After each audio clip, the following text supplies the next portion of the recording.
Carissa. So I have had a very interesting couple of days. One, went and hung out with my friends, which meant hanging out with Alex and like getting beers with him, and it was interesting. And the funny thing is, because I remember when you brought him over, I was like, hey, he's kind of a cool dude. And hanging out with him on Monday, I was like, hey, he's still kind of a cool dude, but also I knew he was a douchebag, and so it was very, very hard to like not do anything about it. And then because these were my friends, not Alex, but Abby and Hannah, who I'd seen Redline with, and you were texting me about Redline, I was telling them, I was like, one of my roommates is in California, and like she's the one that kind of introduced me into anime and everything, and she saw Redline and she loved it. And it was weird because he was right there, and I was wanted to be like, yeah, my roommate Carissa. But I couldn't. Because I didn't want to, be a bitch and do that, and I was holding the camera crooked. Oops. So, with the play I'm working on, there are 3 stage managers. On Monday, I was the only stage manager who showed up to our production meeting, which is just, bad. And so Deb, the director, kind of like freaked out and didn't like it, obviously. And so the other 2 stage managers got in trouble, and we had this lecture about like equitable distribution of like doing stuff and blah blah blah blah blah. Sorry, this couch is a little hard to sit on. Okay, there we go. And like equitable distribution of labor and all that, because I'm the one who's always jumping up to do stuff, and Christina has a bum knee, so she can't, and also she's doing like blocking notation and stuff, so she has to be sitting. But Brian also is just sitting, and yeah, and he's always on his phone, which is kind of bad. And so anyway, so they got in huge trouble on Monday. And then I tried to like sit towards the back and like not jump up and do as much stuff. And I guess Deb just kind of hit a last straw with them, because today, or hang on, timeline, sorry, I'm a little tired, / a little bit hungry, so my thinking skills are not my greatest. So, today is Thursday. On Tuesday, there was a cast member who was holding another person's prop, which is a huge no-no. And Deb had been in a pissy mood all rehearsal. So when she was like, is that your prop? And the girl was like, no.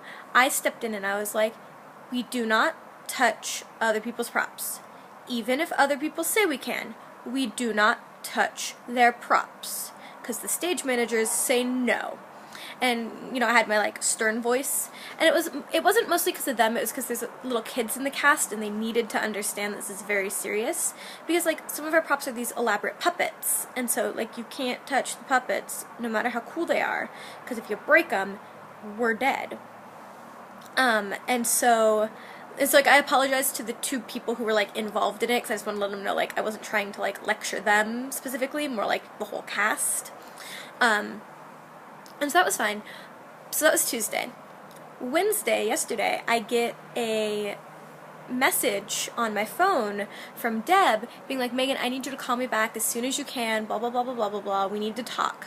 So I think I'm in trouble for, like, stepping in and, like, lecturing them about the props, especially because after I did it, Deb was like, wow, that was a little harsher than I was gonna be, and so it's just like, nope. She called to basically say that she wanted to promote me to the main stage manager position and pay me the rest of Christina's salary and demote her, and that basically I'm her favorite, and yeah, and it was a little bit awkward because Brian and Christina are my friends, or at least Christina's my friend and Brian is a human being who unfortunately is just going to be in my life because he's friends with people I like.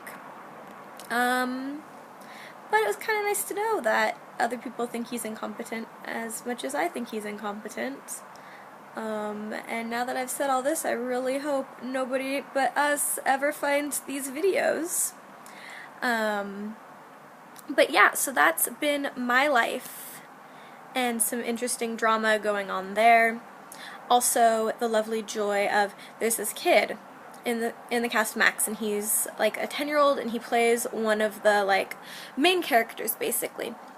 But I was hanging out with him waiting for his mom to show up, and he was listening to a song, and so I was like, oh, you know, what bands do you like? And he's like, probably bands you don't know. And he named a couple I didn't know because his dad plays in a band, so he knows some like local smaller bands that how was I supposed to hear of them? And then he says, do you know Sublime? Of course I know who Sublime is, little child. And like Blink-182, and like, I'm like, dude, yes, I know who Blink-182 is. So now I'm super cool because I know the same music he knows. And it's very sad and pathetic that the highlight of my week is the fact that a 10-year-old thinks I'm cool. So that's my life at the moment. You're also going to be getting a video later today with some exciting news from Andrea and myself. So look forward to that, / probably by the time you're free enough to watch the videos, both will be posted. But yes, I miss you, and I hope you're having a fabulous time in California. And your sister's coming down soon, isn't she? Like, left today, possibly, if I read Facebook correctly. But yeah, so I hope you have a wonderful time with her, and I hope your weather is much better than our weather. And once again, I talk really fast. My apologies. We really need to come up with like a fun themed idea for a video again, instead of just me ranting. Because those videos were great, and now you're just getting like 7-minute Megan rants. So anyway. See ya.